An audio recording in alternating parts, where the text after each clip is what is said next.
You are listening to audio from the Decidedly podcast. This episode is a highlight clip from this week's full episode.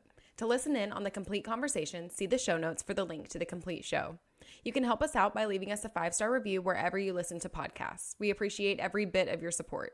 I'm Morgan McKittrick, your producer, and this is Decidedly.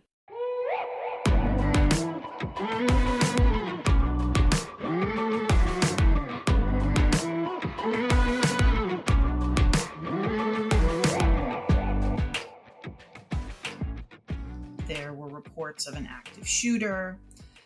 I remember going over to the intersection, because it's right around the corner from where I live, of the school.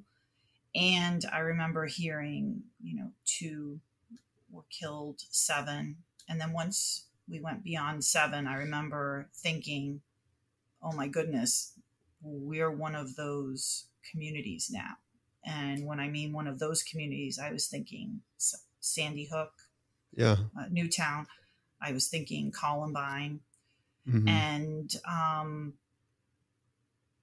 kind of almost frozen for a moment as to now what does this mean for us, and what does this mean going forward? And then I kind of put that on hold and just decided that it was important to be the elected official that I would like to have. So I stayed on that corner. I gave people as much information as I had, lots of hugs, lots of tears, and just wanted to be there for the community.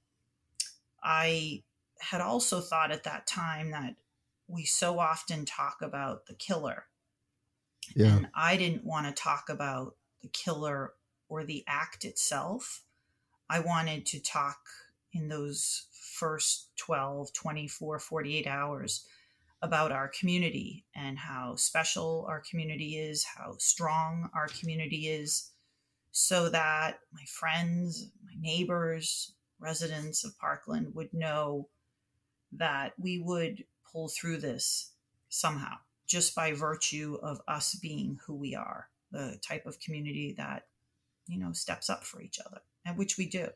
The political stuff, that really started happening 3 to 5 days afterwards.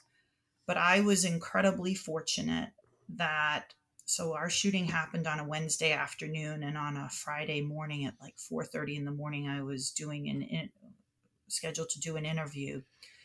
And while I was waiting to do the interview, Nicole Hockley, whose son Dylan was killed at Sandy Hook, was there. And I remember talking to her, crying to her at one point about not being sure how we move forward from this or how we get through this.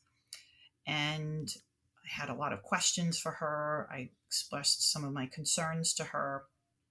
And she kind of assured me that I was thinking about all the right things. And she said to me to always remember why you are here. And that was something that has stayed with me pretty much ever since.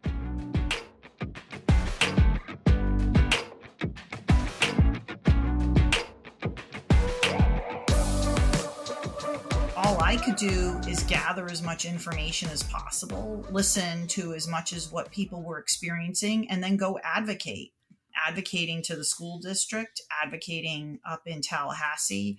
Actually, the Marjory Stoneman Douglas Public Safety Act was a reaction to the shooting, and it has stood the test of time, actually, and it did it because it needed bipartisan support. Yeah. So I think if just one group could have done whatever they wanted to do, it might not have been as successful as it was when people, number one, had to do something, because government does work slowly, but they had to do something together. So there were things in that bill. There was something in that bill that everybody didn't like, and there was something in that bill that everybody did like. And the red flag laws, the additional mental health funding, the additional funding for school safety, it pretty much stood the test of time. And so what do you mean? I think that it is good to do something, but I also think it's good to have different perspectives at the table. Yeah. Sometimes we've got to, it's not just a knee jerk. Absolutely. We've got to take a breather and say, okay, I may never be able to fully remove my emotions from this issue. I've got to give myself a chance to do that to the best of my ability. The problem was, so February 14th is when the shooting happened. I don't know if it was like March 12th or something. I mean, session wasn't going on much longer. So if they didn't do something then, nothing was going to happen. And that is another thing that happened. So on the one hand, you don't want to overreact. But on the other hand, you have to take the energy of the moment, because that, first of all, you don't want that moment to happen again. And if you don't take that energy at that moment, you might never get anything done. So it's finding that balance. Did you find that any of your positions changed before or after the event? Did you think about anything differently before or after the event that you noticed, or was it consistent across? I don't think I did. I think what I learned in the aftermath is the impact of trauma that I had never realized prior. So trauma is very interesting. Everyone has had some traumatic event in their life, and if or they did or did not process through that, that affects how they react to another traumatic event.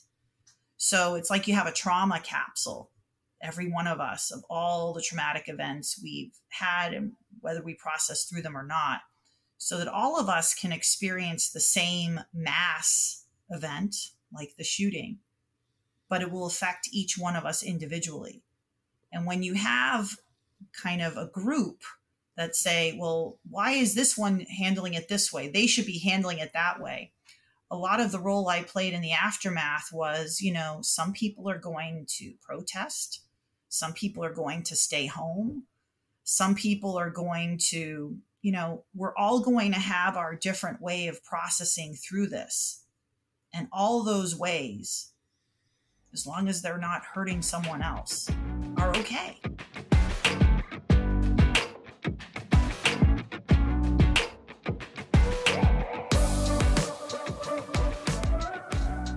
I was never afraid to be a human being in the process, but I was always very singularly focused on what my job was. And I think that's even when people are making decisions to change jobs, when people are making life decisions, what's your goal? And then no matter what the decision is, if it pans out or it doesn't pan out, you always know why you made that decision. And just having some clarity on that means it was the right decision. And if you make a decision and it doesn't pan out the way you think, listening and learning allow you to change course. Yeah.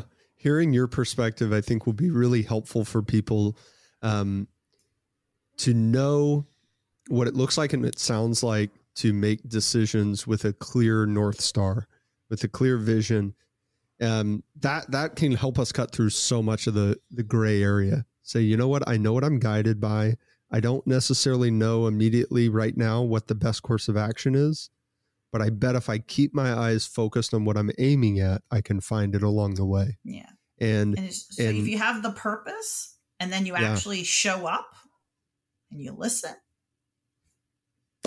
you're doing off track. Yeah. You can't mess up too bad. I mean, I love what you just said too.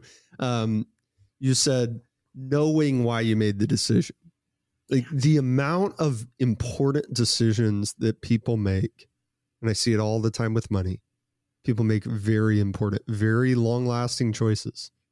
And they're not quite sure why they made the choice. Like if I ask them, I go, so why'd you do that? Well, I'll get a reactive answer. I'll get an answer. Nobody goes, oh, I don't know. Why'd you buy that house? I don't know.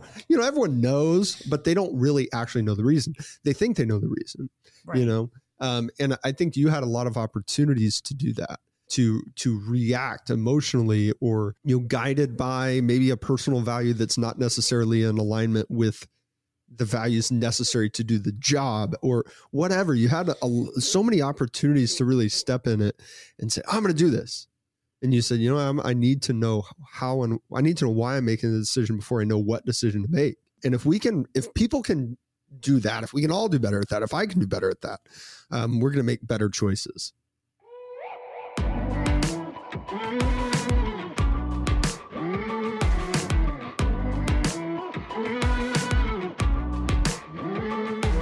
Thanks for making the great decision to listen in to this week's episode highlight.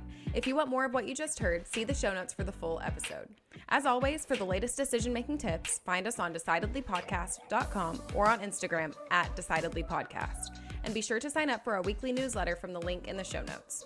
Don't forget to leave us a 5-star review as well. We read all of your comments, so if you learned some decision-making tips today, let us know. Until next time, this is Decidedly.